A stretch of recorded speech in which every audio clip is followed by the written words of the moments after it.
नमस्कार दोस्तों। आखिर हम अपना पैसा कहाँ निवेश करें? गोल्ड में पैसा डालें, फिक्स डिपॉजिट्स में डालें या फिर हम अपना पैसा इक्विटी मार्केट में डालें?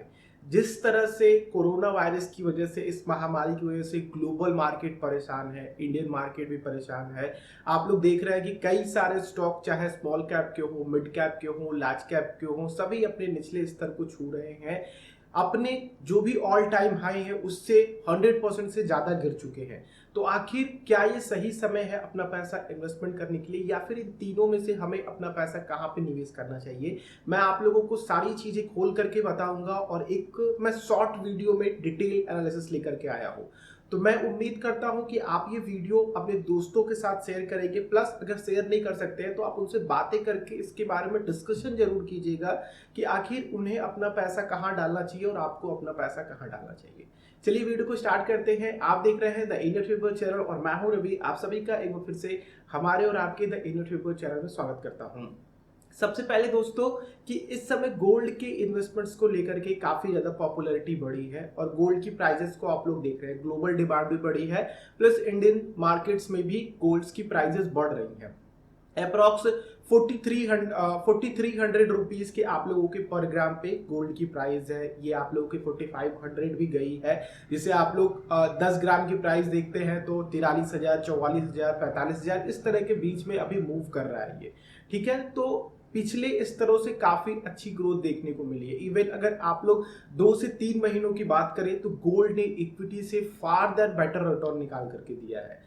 तो गोल्ड इन्वेस्टमेंट एक काफी बेहतरीन ऑप्शन इन्वेस्टमेंट के नजरिए से देखने को मिलता है। ठीक है, और गोल्ड इन्वेस्टमेंट को हमेशा लॉन्ग टर्म के नजरिए से देखना चाहिए। तो क्या इस समय इन्वेस्टमेंट करना चाहिए? तो देखिए, गोल्ड में अगर आप लोगों का पोर्टफोलियो पिछले 1 साल से बना हुआ है तो मेरा मानना है कि गोल्ड में आप लोगों को प्रॉफिट बुक करके निकल जाना चाहिए। क्योंकि इस समय जो रिसीजन चल रहा है, जो मार्केट है इस समय, ये गोल्ड की एक पीक प्राइस पे है। ठीक है, जब मार्केट रिकवर होगा तो गोल्ड की डिमांड्स कम हो जाएंगी, फिर इक्विटी की डिमांड्स आएंगी। ठीक है, फिर मार्केट पीक पे पहुंचेगा, फिर गोल्ड की प्राइसेस आप लोगों की डाउन देखने को मिलेंगी। ठीक है, बाकी जो लोग अपना इन्वेस्टमेंट करना चाहते हैं, मैं उनसे कहना चाहूंगा कि अगर आपकी गोल्ड की प्राइस 40,000 के 41,000 के आसपास आती है तभी आप लोग गोल्ड में एंट्री करें। अगर आप लोगों की गोल्ड की प्राइस 43-45 इससे ऊपर है तो आप लोगों को एक बार को ठहर जाना चाहिए गोल्ड में इन्वेस्टमेंट करने के लिए। क्योंकि अगर आप इन्वेस्टमेंट्स वैल्यू को देखते हैं तो गोल्ड लॉन्ग टर्म में आप लोगों को डेफिनेटली अच्छा रिटर्न निकाल करके देगा। लेकिन क्या हो कि अगर आप लोगों का पैसा आने वाले 2 से 3 सालों के बाद नेगेटिव रिटर्न दिखाने लगे, या फिर जब मार्केट दोबारा से ग्रो करे तो आप लोगों को नेगेटिव रिटर्न दिखाने लगे। ठीक है, आप लोगों को मैं एक डेटा दिखाना चाहूंगा गोल्ड के प्राइस की। तो अगर आप लोग 2012 के अगर देखेंगे, जब इक्विटी मार्केट में क्रैश हुआ था, ग्लोबली मार्केट इससे प्रभावित था, उस समय गोल्ड की प्राइस क्या थी? ठीक है, ऑलमोस्ट 3,000 के आसपास थी पर ग्राम की प्राइस। वही मैं 2012 की बात कर रहा हूं मैं। और 2016 में क्या थी? उसी प्राइस 2400 थी, यानी कि 2,400 रुपए थी। और 10 ग्राम की प्राइस 24,000 थी। यानी कि जब आप लोगों ने 10 ग्राम में भी इन्वेस्टमेंट किया होगा 2012 में देख करके कि मार्केट डाउन चल रहा है, गोल्ड काफी तेज भाग रहा है, तो जिन्होंने भी पीक पे खरीदा होगा उनको 2016 में नेगेटिव रिटर्न देखने को मिल रहा होगा। ठीक है, और वहीं पे 2000 यहां तक कि उसको 2017 के मिड तक नेगेटिव रिटर्न देखने को मिला होगा। फिर गोल्ड ने अपनी एक मूवमेंट बनाई थी जो उसकी धीरे धीरे बढ़ने की मूवमेंट है, जिस तरह से हम गोल्ड को लॉन्ग टर्म का इन्वेस्टमेंट कहते हैं। फिर वहां से वो धीरे धीरे बढ़ रहा था। ठीक है, 2019 में भी वो एक अपने मीडियोटर प्राइस पे था, यानी कि अच्छा रिटर्न दे रहा था जिन्होंने 2016 में इन्वेस्टमेंट किया होगा। लेकिन जो 2020 में इन्वेस्टमेंट करेंगे, यानी कि गोल्ड की प्राइस जो पीक पे है इस समय, जैसे कि 2012 में थी, फिर 2013 में गोल्ड की प्राइस नीचे आना स्टार्ट हुई और 2400 के आसपास को रुकी, फिर उसके बाद धीरे धीरे साल दर साल बढ़ती गई। तो दोस्तों, कहीं आप लोग उसी तरह के पंचड़े में ना फंस जाएं कि आप लोग ओवर वैल्यूड गोल्ड को खरीद लें और फिर आप लोगों को आने वाले कुछ समय तक नेगेटिव रिटर्न देखने को मिले। ये मेरा मानना है दोस्तों, ये मेरा पर्सनल ओपिनियन है। जिस तरह से डेटा कहता है उस तरह की बातें मैं आप लोगों से कह रहा हूं। ठीक है, बाकी जैसे ही ग्लोबल मार्केट में तेजी का माहौल आएगा, गोल्ड की प्राइस या फिर कह लीजिए गोल्ड की डिमांड कम हो जाएगी। तो आप लोगों को इसके बारे में जरूर सोचना चाहिए और अपने एडवाइजर और अपने इन्वेस्टर, जो भी आप लोगों के इन्वेस्टमेंट सलाहकार हैं, उनसे आप लोग जरूर बात कीजिए और इस बारे में सोचिए। दूसरा, फिक्स डिपॉजिट का इन्वेस्टमेंट आता है कि क्या हमें फिक्स डिपॉजिट में इन्वेस्टमेंट करना चाहिए। देखिए, फिक्स डिपॉजिट में आप लोगों का हमेशा से गारंटीड रिटर्न रहा है। चाहे आप लोग बैंकों में फिक्स डिपॉजिट करवा लीजिए, चाहे आप लोग पोस्ट ऑफिस में फिक्स डिपॉजिट करा लीजिए, तो ये हमेशा सदाबहार इन्वेस्टमेंट है। गवर्नमेंट्स के कुछ लिंक्ड आप लोगों के MCLR की वजह से, रेपो की वजह से इसमें थोड़े बहुत कम हो सकते हैं, ब्याज दरें घट या फिर बढ़ सकती हैं, लेकिन ये सदाबहार निवेश है, इसमें आप लोगों का पैसा सबसे ज्यादा सुरक्षित रहता है। तो आप लोगों को ये पता होता है कि आपको इतना गारंटीड रिटर्न मिलने वाला है।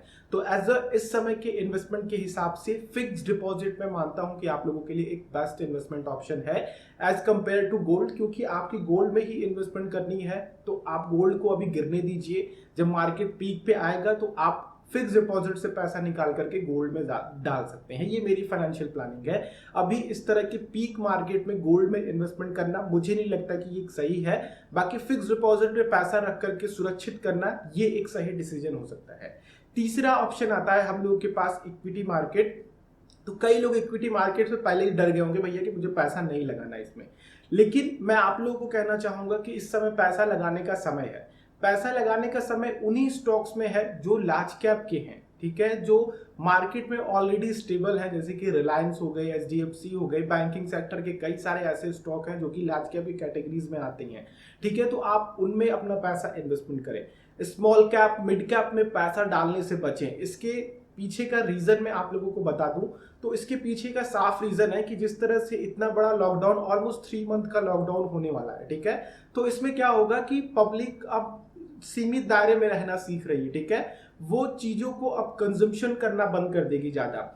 लाइक आप लोगों के ट्रैवल के सारे जाएंगे, ठीक है, और आप लोगों के जो भी आप लोगों की प्लानिंग करती थी ट्रैवलिंग वगैरह से, और आप लोगों की जो एयर वगैरह के स्टॉक्स थे वो सब डाउन जाएंगे। FMCG के भी स्टॉक्स डाउन जाएंगे जो खास करके स्मॉल कैप और मिड कैप के हैं, क्योंकि उनकी डिमांड कम हो जाएगी, ठीक है। क्योंकि अब उनको दोबारा से मार्केटिंग अपनी करनी पड़ेगी, तो उनको उठने में आगे आने में ऑलमोस्ट 2 से 3 साल लग जाएंगे। दोबारा से वो मार्केटिंग अपनी शुरू करेंगे, इनिशियली स्टार्ट करेंगे, बहुत सारे बिजनेसेस तो बंद हो जाएंगे।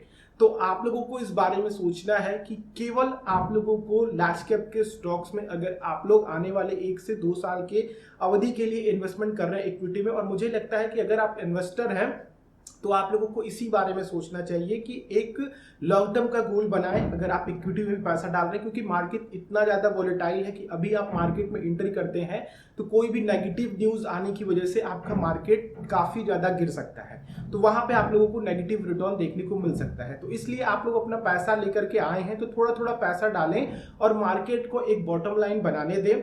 मार्केट का एक बॉटम लाइन बन चुका है, वहां से पीक उठा हुआ है।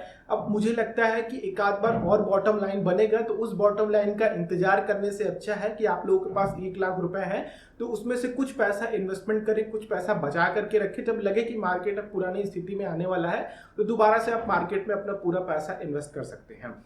और मेरी सलाह रहेगी कि लार्ज कैप में ही डालें, इसका मैंने रीजन आप लोगों को बताया है। दूसरा रीजन ये है कि जब भी मार्केट ग्रो करता है तो लार्ज कैप के स्टॉक्स काफी तेजी से आगे बढ़ते हैं। इसका रीजन ये है कि लोग लार्ज कैप के स्टॉक्स में ज्यादा भरोसा करते हैं as compared to small cap, mid cap, क्योंकि ये ऑलरेडी स्टैब्लिश होते हैं मार्केट में, सभी लोग इसका नाम जानते होते हैं, इन पे ऑलरेडी कस्टमर्स का फेथ होता है, चाहे वो फाइनेंशियल के हों, चाहे आप लोगों के FMCG के हों, चाहे आप लोगों को किसी भी तरह की सर्विसेज दे रहे हों, ठीक है।